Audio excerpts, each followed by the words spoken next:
ஐக்கிய மக்கள் சுதந்திர கூட்டமைப்பு கொழும்பில் இன்று ஊடகவியலாளர் சந்திப்பு ஒன்றை நடத்தியது.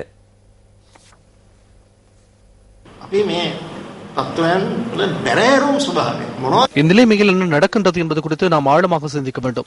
நாட்டில் இனவாத பிரிவுகளின் பிரச்சினை, டிஎன்ஏ, SLMC இவை அனைத்துடன் இணைந்து சந்திரிகா அம்மையாரின் கருத்து ஆகியவற்றை அவதானித்த வந்த மக்கள் ஆழமாக சிந்திக்க ஆரம்பித்துள்ளனர்.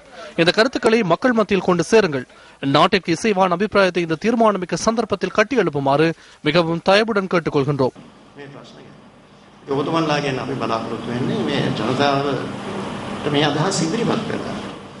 රටට හිතකර ජනමතයක් මේ තීරණාත්මක අවස්ථාවේදී ගොඩනගන්නේ කියලා අපි ඔබතුමන්ලාගෙන් ඉතාමත් ඕනෑකමින් ඉල්ලා සිටිනවා.